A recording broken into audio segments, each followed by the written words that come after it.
Hello everyone, perkenalkan nama saya Alia Dewi Kamfida dengan NIM 24040403001. Nah, jadi di sini saya akan menjelaskan tentang proyek yang saya buat untuk memenuhi mata kuliah ekonomi manajemen keuangan. Nah, jadi untuk proyeknya itu di sini saya membuat tentang ekonomi market game.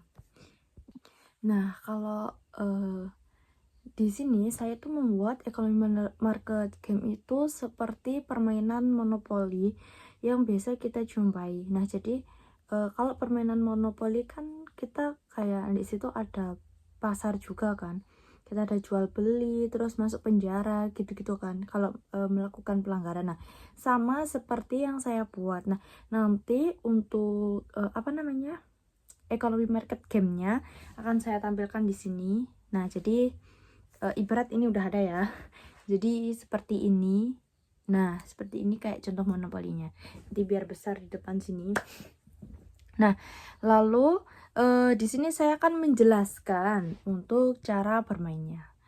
Jadi cara bermainnya itu game ini dimainkan seperti simulasi pasar tradisional sederhana. Jadi, siswa nanti belajar ekonomi sambil bermain dan berdiskusi dengan kelompoknya. Nah, terus untuk permainan itu yang pertama jumlah pemain itu sekitar 4-6 pemain dalam satu kelompok. Jadi permainan ini dapat dimainkan beberapa kelompok sekaligus di dalam kelas. Nah, peran dalam permainan itu yang pertama dalam permainan semua pemain menjadi pedagang atau membeli di pasar tradisional Marang Raya. Jadi mereka harus mengelola uang, membeli produk, menjual barang, menghadapi kondisi pasar, mendapat keuntungan sebanyak mungkin.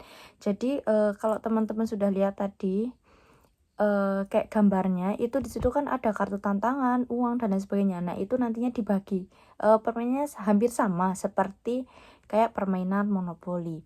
Nah, terus untuk alat yang digunakan yaitu papan game, ya tadi papan game, dadu, pion pemain, uang mainan, kartu tantangan, kartu produk, kartu bonus dan hukuman serta papan skor. Jadi papan skor itu tujuannya tuh agar kita mengetahui berapa skor yang kita dapat gitu kan. Nah, terus untuk cara memulai permainan tahapan awal yang pertama itu semua pemain memilih pion. Kan tadi ada beberapa pion nih.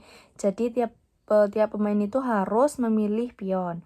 Nah, yang kedua, setiap pemain mendapatkan modal awal, misalnya 50.000. Jadi kalau 50.000 itu semua pemain kita kasih uang 50.000 gitu untuk modal awal.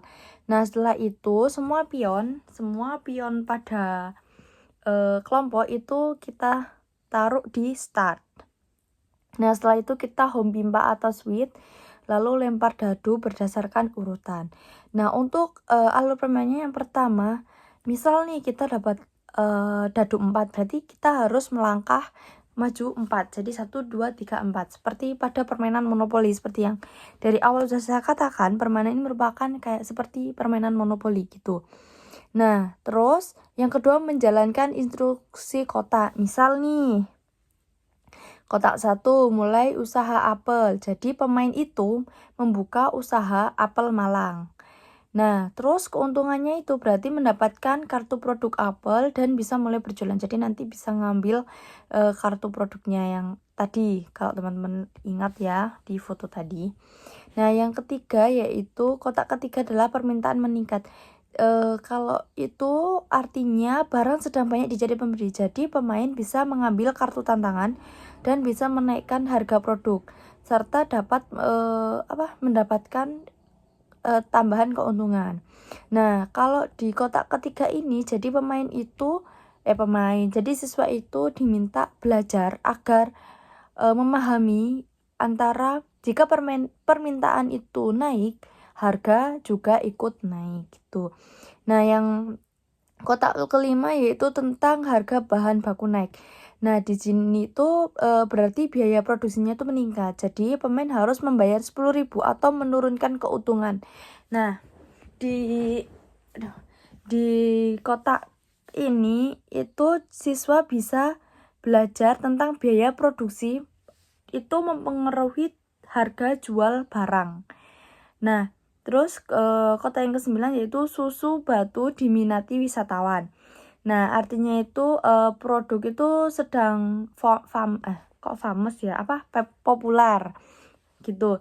Nah, jadi pemain itu dapat mendapatkan pelanggannya lebih banyak, terus mendapatkan juga keuntungan yang bertambah.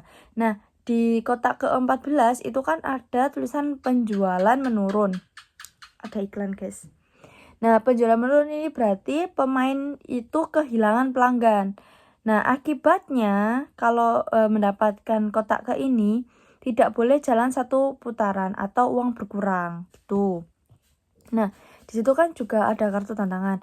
Untuk kartu tantangan itu kan di situ ada panen apel melimpah, bakso Malang viral, terus cuaca hujan terus. Nah, contoh nih, kalau kartu tantangan panen apel melimpah, berarti akibatnya itu stok barangnya banyak, harganya turun. Jadi siswa di sini dituntut untuk belajar jika penawaran meningkat, harga bisa turun. Nah, terus untuk bakso Malang yang viral itu akibatnya permintaan itu terus meningkat, terus harga itu terus naik dan keuntungan menambah. Akibatnya yang bakso Malang viral itu permintaan meningkat, harga naik dan keuntungan bertambah. Nah, kalau cuaca hujan terus, berarti akibatnya itu pembeli bakal berkurang dan penjualan itu pastinya menurun. Nah, untuk sistem menangnya di sini adalah pemenang adalah pemain dengan uang paling banyak.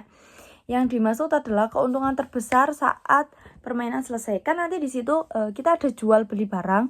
Terus nanti kan kalau kita mendapatkan keuntungan pastinya kita dapat uang.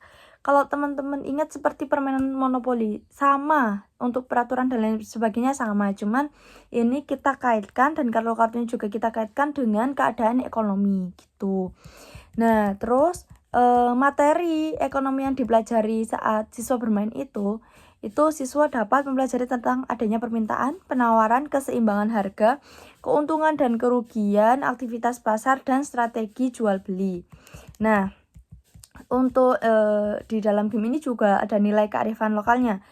Misal memakai unsur apel Malang, keripik tempe, terus bakso Malang, pasar tradisional, dan budaya tawar-menawar. Jadi untuk game ini ya, itu sebenarnya mudah banget dibuat. Saya sendiri untuk membuat ini meminta bantuan AI dan Canva, jujur saja ya. Jadi game ini tuh bisa dikatakan itu cocok banget untuk tugas proyek karena desainnya itu mudah dibuat gitu. Terus apalagi dengan adanya AI sekarang kan, jadi masih gampang banget.